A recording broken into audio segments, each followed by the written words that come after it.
الحمدللہ رب العالمین والصلاة والسلام علی من کان نبیا وآدم بین الماء والتین اما بعد فاعوذ باللہ من الشیطان الرجیم بسم اللہ الرحمن الرحیم۔ آج ہم انشاءاللہ عز و جل فارسی قواعد الانشاء کا 5واں سبق پڑھیں گے، تو آئیے شروع کرتے ہیں۔ درس نمبر 5 واحد جمع۔ یہ سبق واحد اور جمع کے بیان میں ہے۔ سب سے پہلے واحد اور جمع کسے کہتے ہیں اسے بیان کریں گے، پھر کس طرح بنایا جاتا ہے، یعنی واحد سے جمع کس طرح بناتے ہیں اسے بیان کریں گے۔ تو آئیے شروع کرتے ہیں۔ واحد، جس کلمے سے کوئی ایک چیز سمجھی جائے اسے واحد کہتے ہیں، جیسے پسر، چشم، اسب، مدرسہ۔ جس کلمے سے ایک چیز سمجھی جائے اسے کیا کہتے ہیں؟ واحد۔ تو پسر، اس سے ایک لڑکا سمجھا جاتا ہے تو یہ بھی واحد ہے۔ چشم، اس سے بھی ایک آنکھ سمجھا جاتا ہے تو یہ بھی کیا ہے؟ واحد ہے۔ اسب، گھوڑا، ایک گھوڑا سمجھا جاتا ہے اسب سے تو یہ بھی واحد ہے۔ مدرسہ یعنی مدرسہ، تو یہ تمام کے تمام واحد ہیں۔ پسر، چشم، اسب، مدرسہ وغیرہ یہ تمام واحد ہیں۔ تو واحد کی تعریف کیا ہوئی؟ جس سے کوئی ایک چیز سمجھی جائے۔ اب یہاں جمع کی تعریف بیان کر رہے ہیں۔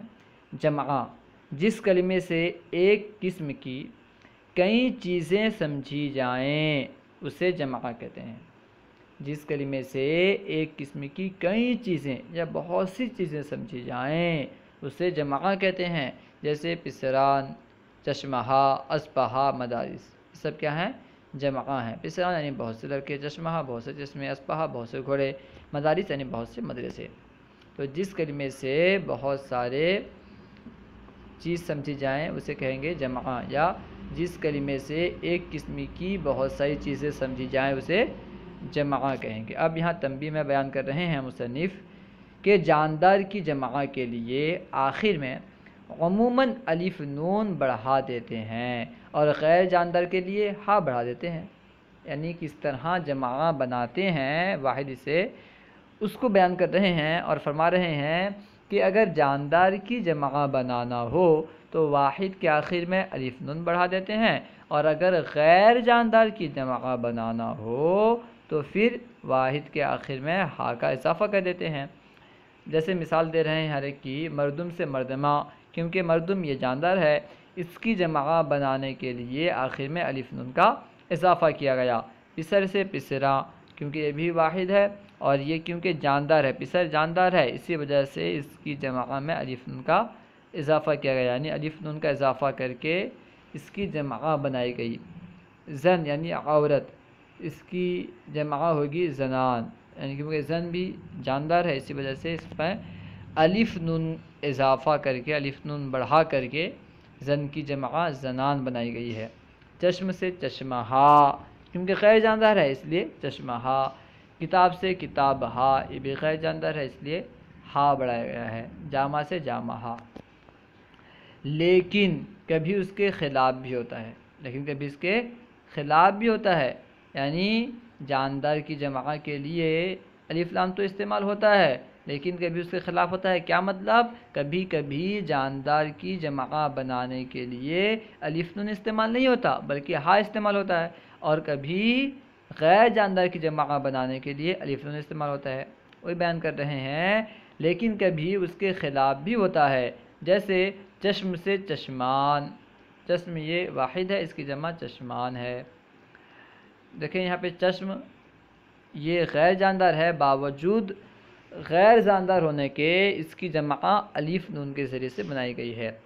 اسب سے اسپہا، اسب جاندار ہے، باوجود اس کے جاندار ہونے کے اس کی جمع جو ہے یہ ہا کے ذریعے سے بنائی گئی ہے۔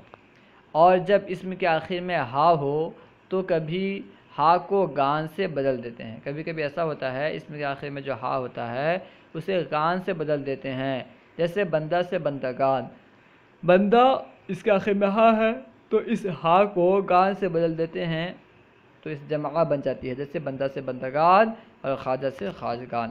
اب یہاں اردو میں ترجمہ کرنے کے لیے چند فقرے دے رہے ہیں، آئیے کوشش کرتے ہیں۔ اردو میں ترجمہ کرو۔ چشمان سرخ، چشمان یعنی آنکھیں، سرخ یعنی سرخ، چشمان سرخ یعنی سرخ آنکھیں، ارکان اسلام، اسلام کے ارکان، لانا مرغ یعنی پرندے کا گھونسلہ، یا پھر مرغ، پرندے کا مرغ کہتے ہیں پرندے کو بھی، اور مرغ کہتے ہیں چڑیے کو بھی، پرندے کا گھونسلہ یا چڑیے کا گھونسلہ۔ اس کے بعد ہے کتاب کہنا، کہنا یعنی پرانی، کتاب کہنا پرانی کتاب، برگہائے درخت، برگہا یعنی پتے، درخت یعنی درخت، برگہائے درخت یعنی درخت کے پتے۔ ہے انباء شیریں، انبا یعنی آم، شیریں یعنی میٹھا، انباء شیریں یعنی میٹھا آم۔ اس کے بعد ہے جانوران وحشی، وحشی یعنی جنگلی، جانوران وحشی یعنی جنگلی جانور، بہت سے جنگلی جانور۔ اس کے بعد ہے چوب خشک، چوب یعنی لکڑی، خشک یعنی سوکھی ہوئی، تو چوب خشک سوکھی ہوئی لکڑی۔ مداد ہائے حامد، مداد یعنی پنسل، مداد ہائے حامد یعنی حامد کی پنسلیں۔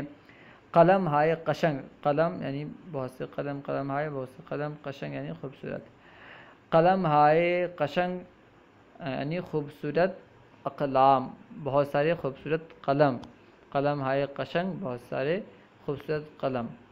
فارسی بناؤ، تو یہاں پہ جو اردو میں جملے دیے گئے ہیں ان کی فارسی بنانی ہے۔ سب سے پہلے جو ہے سبز رومال، تو سبز رومال کی فارسی ہوگی رومال سبز یا دستمال سبز۔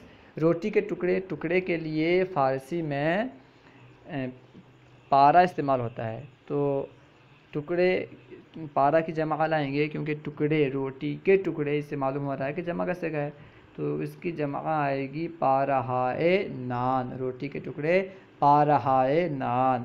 کتاب کا ورق، اس کی فارسی ہوگی ورق کتاب، کتاب کا ورق، یعنی ورق کتاب، اس کی فارسی ہوگی ورق کتاب۔ درخت کے پتے، پتے کے لیے برگ استعمال ہوتا ہے، درخت کے پتے برگہائے درخت، درخت کے پتے برگہائے درخت۔ مدرسے کی گھنٹی، تو گھنٹی کے لیے زنگ استعمال ہوتا ہے، مدرسے کی گھنٹی، اس کی فارسی ہوگی زنگ دبستان یا زنگ مدرسہ، مدرسے کے لیے مدرسہ بھی استعمال ہوتا ہے، تو زنگ مدرسہ یا زنگ دبستان۔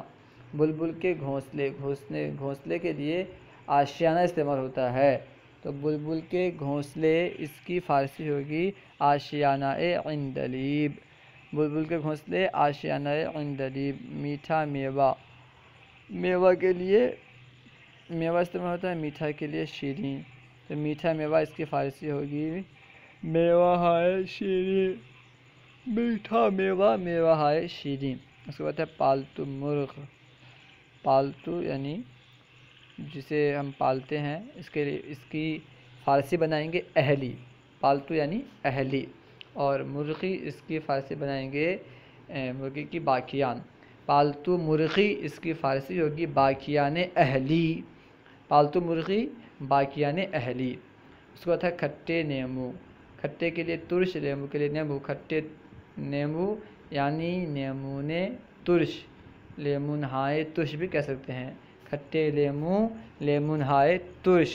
لمبی چونچ، چونچ کے لیے منقار استعمال ہوتا ہے، لمبی کے لیے دراز استعمال ہوتا ہے، لمبی چونچ اس کی فارسی ہوگی منقار دراز، لمبی چونچ منقار دراز۔ صلو علی الحبیب صلی اللہ تعالی علی محمد۔ اگر کوئی بات سمجھ میں نہ آئی ہو یا کوئی سوال کرنا ہو تو کمنٹ باکس میں سوال کریں، انشاءاللہ عز و جل آپ کو جواب مل جائے گا۔ ہمارے یوٹیوب چینل فیضان درس نظامی کو ضرور سبسکرائب کریں۔ السلام علیکم ورحمۃ اللہ وبرکاتہ۔